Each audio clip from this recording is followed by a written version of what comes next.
పరమావధిగా law and ఆర్డర్ని కాపాడిన జగన్మోహన్ రెడ్డి గారి నాయకత్వంలో గత 5 సంవత్సరాలు ఎక్కడా కూడా ఇటువంటి ఘటనలు జరగకుండా చూసిన పార్టీ వైఎస్ఆర్ పార్టీ. ఆ సందర్భంగానే ఈరోజు ఆ ఘటనని నేను మళ్ళీ చెబుతా ఉండా. నిందితులు కనుక నిజంగా నిందితులైతే మీరు శిక్షించండి. మేము దాన్ని కాదు మాట్లాడుతుంది. మా ఉద్దేశం నిందితులను వెనకే సూరాటం కాదు. మా యొక్క ఆలోచన అది కాదు. కానీ పోలీసు వ్యవస్థ ప్రవర్తించిన తీరు సభ్య సమాజం ఈరోజు ఎవరిని భయభ్రాంతులు చేయాలనుకుంటున్నారు మీరు? వాళ్ళు తప్పు చేస్తే శిక్షించమంటున్నాం. దానికి వ్యవస్థ ఉంది,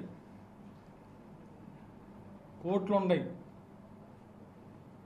సహజంగా పోలీస్ స్టేషన్ 3rd డిగ్రీని స్టేషన్లో అమలు చేస్తారు మీరు. కానీ ప్రజల ముందు రోడ్ల మీద చిత్రహింస చేయటమే కాకుండా పోలీసులు బూట్ కాల్తో కాలు మీద ఒక సీఏ బూట్ కాల్ని కాళ్ళు తీయకుండా నొక్కి పెడతాం, ఇంకో సీఏ విచక్షణారహితంగా కొడతాం. దీన్ని ఏమంటారు?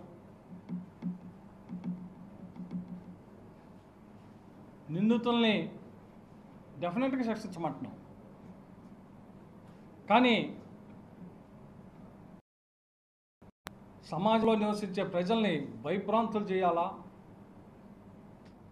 లేదు, లా అండ్ ఆర్డర్ని పోలీసు వ్యవస్థ చేతుల్లో తీసుకునే విధంగా ఏదో చేయాలంటే మాత్రం అది మంచి పద్ధతి కాదు. ఈరోజు వైఎస్ఆర్ పార్టీ ఇక్కడున్న మేమందరం ఈ ప్రెస్ మీట్ ద్వారా చేసిన పని సిగ్గుతో తల వంచుకోవాలా ప్రభుత్వం.